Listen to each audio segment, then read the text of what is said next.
Hello, this is Dr. Kevin Polk, and this is a matrix video, about blending anxiety.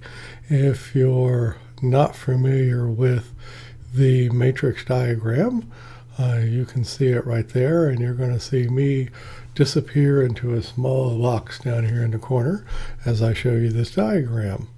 And that should happen about now.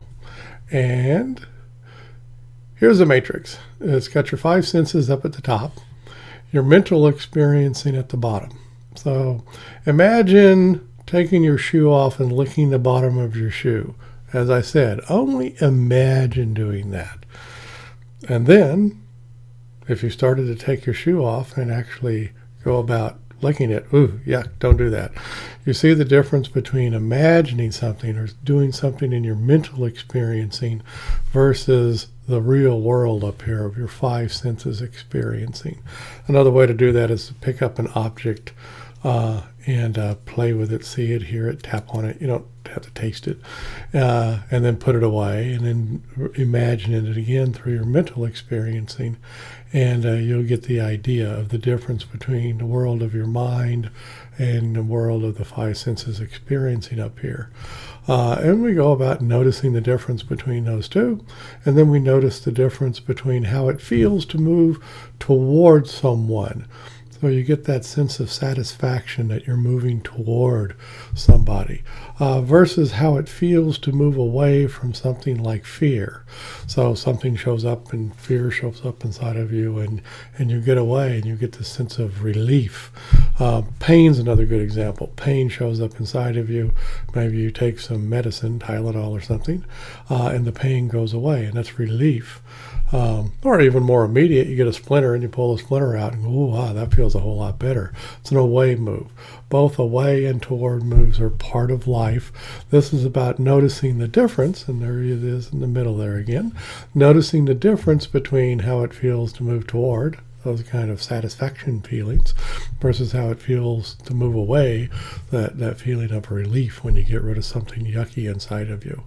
Then we finish it off with 4 questions to fill out the quadrants. Who and what are important to you? We usually start with who. So just think about the people who are important to you. And they get listed down there. The stuff that shows up inside of you, the yucky stuff, like I said before, that can show up and ultimately can at times get in the way of moving toward who's important to you, and that's how that question is. So maybe you want to ask somebody out on a date, and boom, fear shows up. Fear of rejection shows up. So there you go. That's one example of that. Another popular one down there is anger, and of course the topic of today is anxiety, and we'll get to that. Then the stuff that you do to move away. I already talked about pulling a splinter out. From fear, you might run.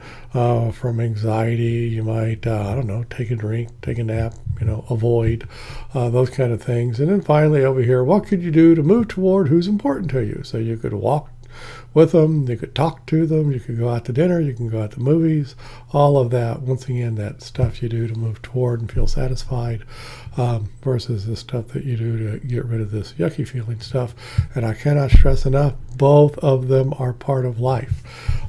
So there you go. So now we're going to switch off to this whiteboard here, and I want to do the matrix again, but this time we're going to do it with just anxiety.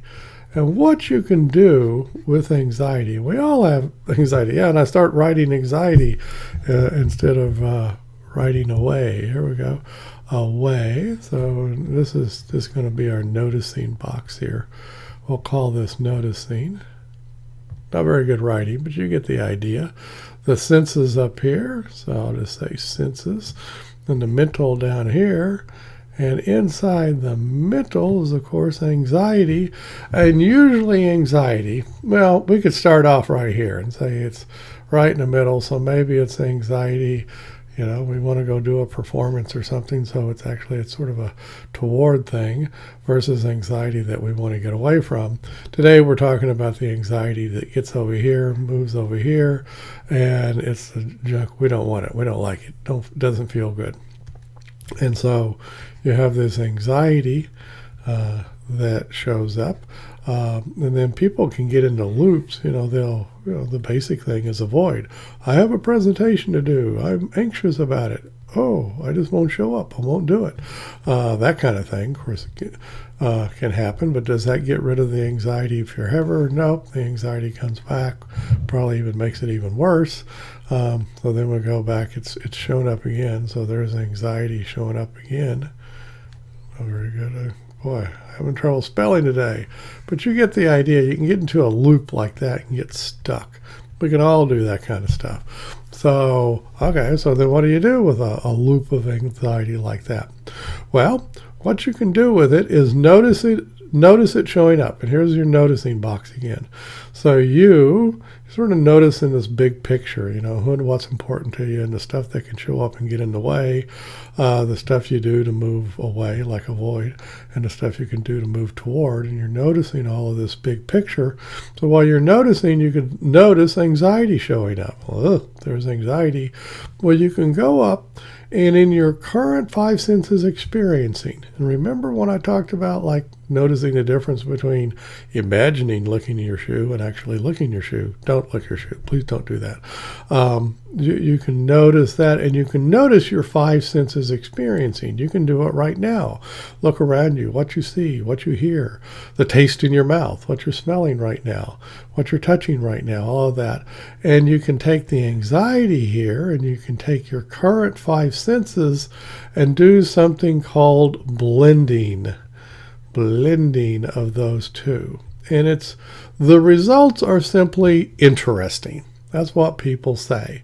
It's interesting to notice what happens when you have anxiety down here. You're having the anxiety, and then you're having these five senses, and you're blending. You could also say mixing. You're mixing the two together.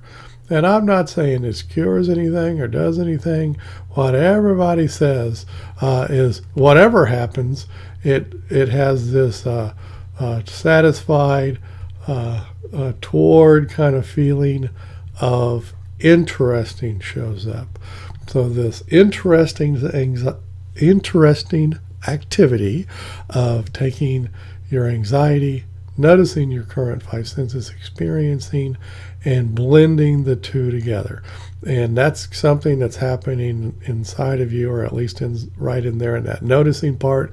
It's hard to describe. The thing is just go about waiting and noticing when anxiety shows up. And when you get the hang of noticing when it shows up, then you might recall to do look at your five senses, do the blending, and voila, you can see if interesting shows up. I don't know if it will or not, but it's something you can do, and it's called blending. And I will say a lot of people have told me that this is quite helpful. So hope you enjoyed this video. Bye-bye for now.